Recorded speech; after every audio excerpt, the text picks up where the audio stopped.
Deanne!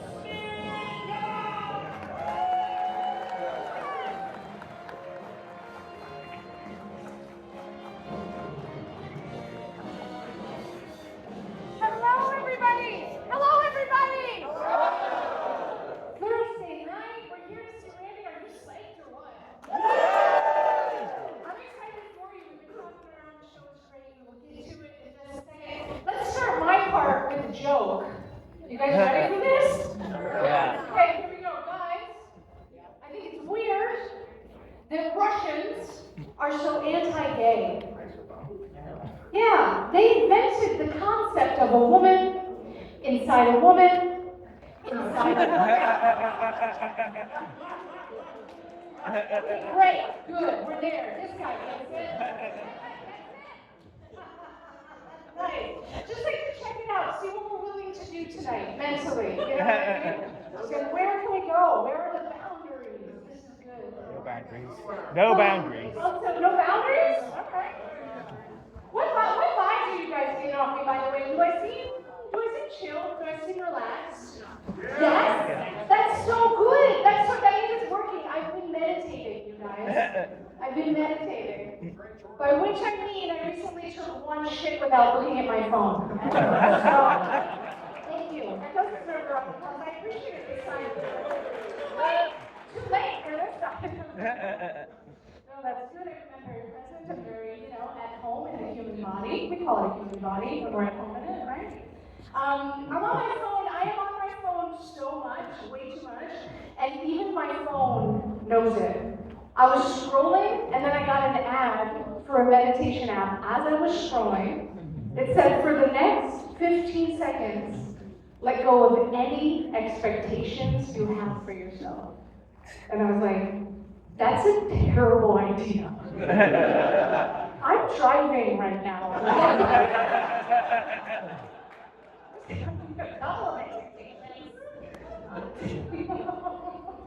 You guys get it? You love a classic reveal. I was driving in that joke. You get it?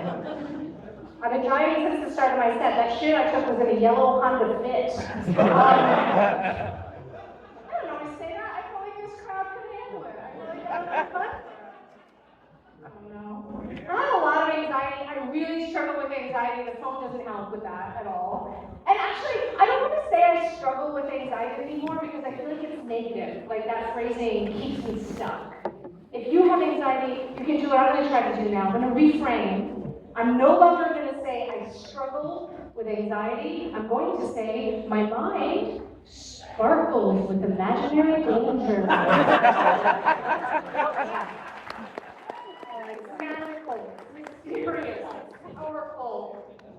Trouble is, 2026, a lot of the danger is very real. They feel very real.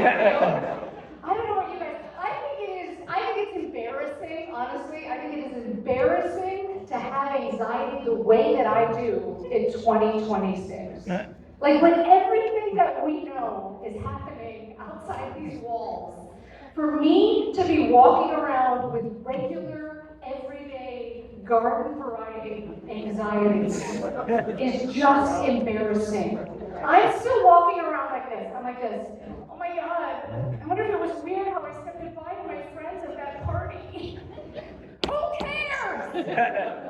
In 5 years, I'm going to be like, I wonder if it was weird when I stabbed my friend for clean drinking water. Was it weird? Was it awkward how I held the shake of being I wish that joke wasn't working. I really do. Unfortunately, people are feeling it, We were just doing shows in Ohio, or we were doing shows in Indiana, so we drove through Ohio, which was, yeah, I don't know, nobody likes Ohio. But I think they recently legalized weed because they had all these billboards about, like, please don't smoke while you're driving. Do you guys have that here? Yeah? Okay, but they try to be more clever about it, right? So it's kind of like, if you're driving high, that's too high to be driving. Or whatever it said. I don't remember because they weren't effective. But I think it's not a bad message. You just have to communicate effectively. If you're trying to communicate to people that are smoking weed on the road, it needs to be like this. I think black background, white lettering, and it's just gonna say, all the cars know you're high. If you drove past that high, you would never drive high again. I think it works. I think just in case it's super safe, 7 miles down the road, one more billboard, it's gonna say, and they're mad at you. You're never driving again. You pull over. You started a new life behind that billboard. I don't know if you guys have ever done that drive, but it gets, at some point you're driving through Ohio and it is bleak. You guys, it gets really bleak. Like it's just like abandoned buildings, cornfields, gun shops, and then out of nowhere, a giant billboard that just says, hell is real. And I'm like, no shit, Ohio, I've been driving for 3 hours. Me, the place that I'm at. Didn't totally expect hell to be between Cincinnati and Columbus.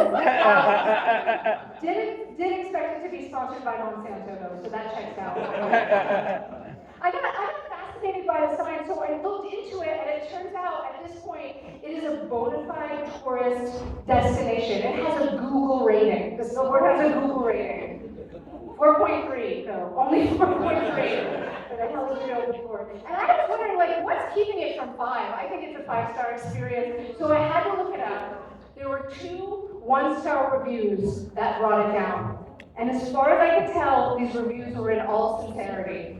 The first one said, this sign makes it too hard to find the exit for Grandpa's cheese barn.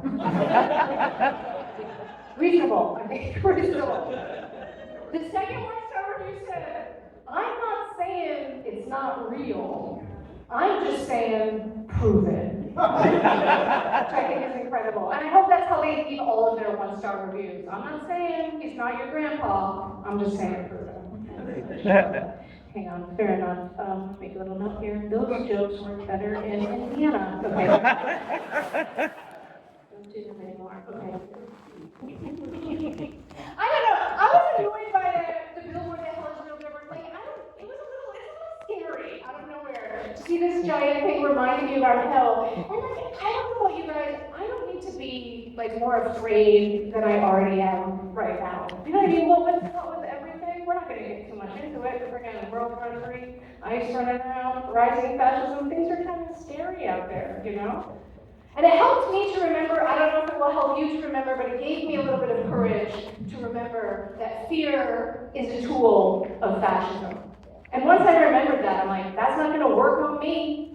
I am afraid of everything. You guys, I'm not going to be extra afraid. If fascists want me to be afraid of them, they can get in line, okay? And they can get in line behind spiders, spontaneous combustion, intimacy, lack of intimacy, and sharks in swimming pools, okay? I'm scared.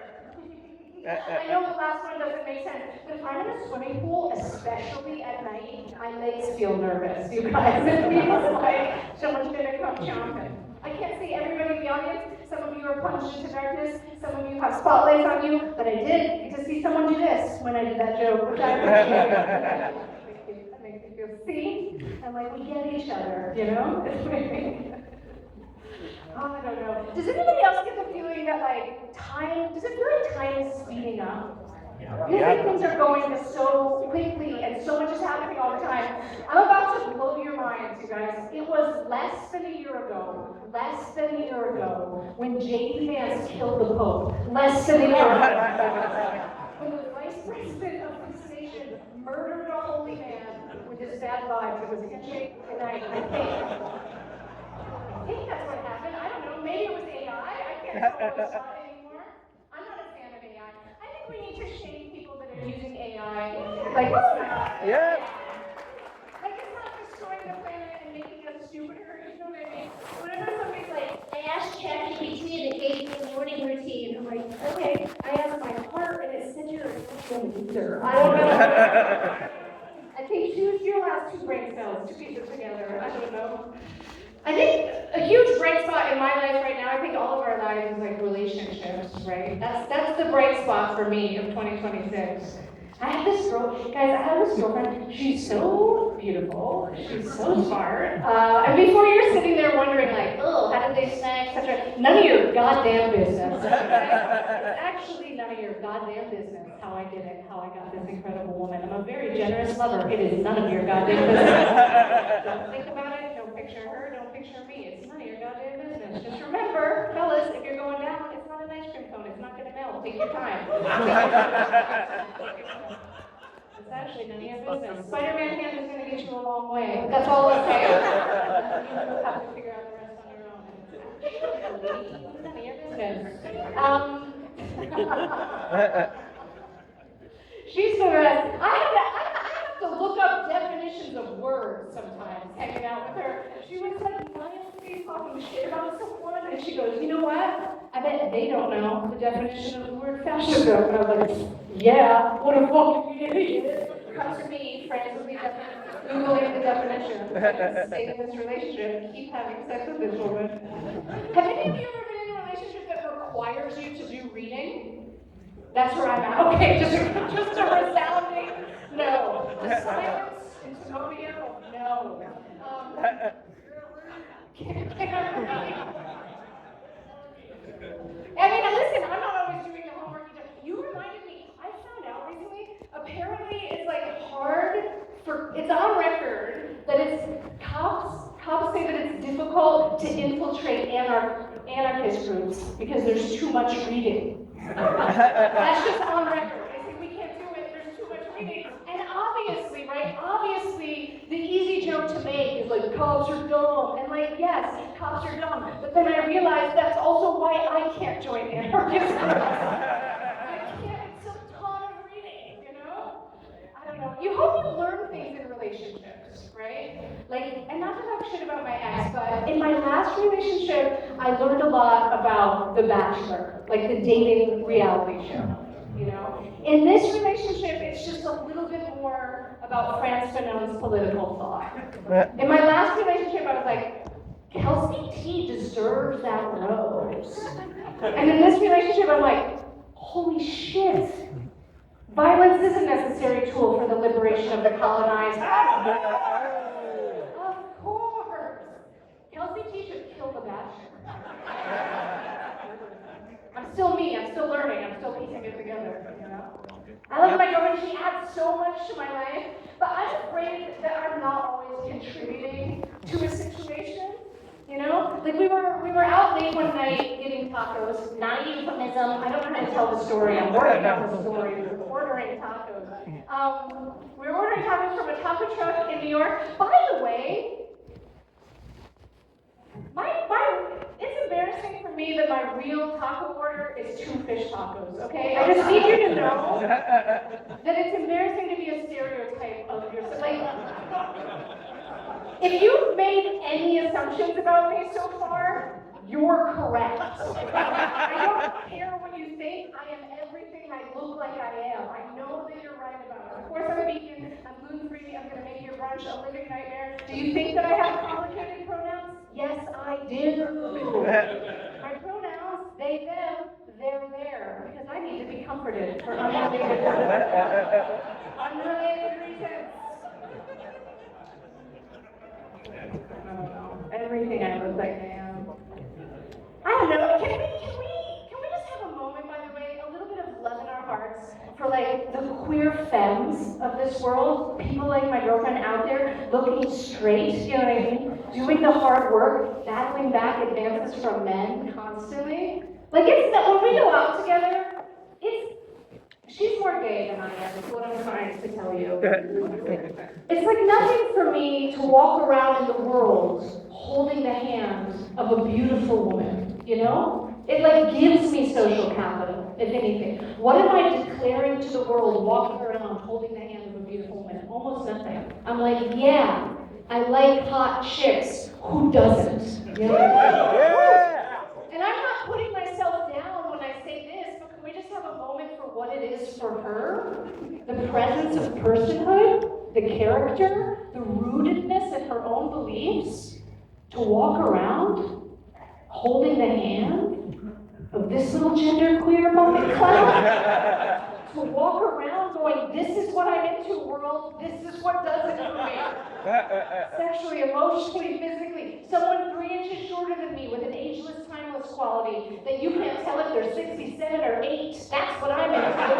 That's what I like, world. Don't you dare give that a round of applause. You know how bad that hurts my feelings? Before the show, I looked in the mirror. What did I say tonight, do you think? 67 or 8? All right. So we're out. We're out late one night eating tacos. And this guy came up to her, because of course he did. I get it. She's beautiful. Shoot your shot, right? And I do understand that to the untrained, perhaps ungenerous, naked, heterosexual eye, at first glance, look like a couple, right? It looks like maybe a beauty queen is going out with a weird little cousin or something. I don't know what it looks like. But this guy came up to her, and she can take care of herself. Of course she can. But I decided in this moment, for whatever reason, that I needed to show my girl that I could handle these streets. Oh, God. I couldn't even say it convincingly right now, and I tried. I really tried. I told myself, put your voice deeper, get your shoulders down. So I got between my girlfriend and a man. I feel like you guys don't remember how tall men get when they're not sitting. I got between my girlfriend and a whole entire man. And I went like this. I go, buddy, you better step away from my girl, or we're gonna have to fight. I said this to a man on the streets of New York City. But I'm here to tell you the tale because I followed it up with this. I go, and I don't think I'm good at fighting.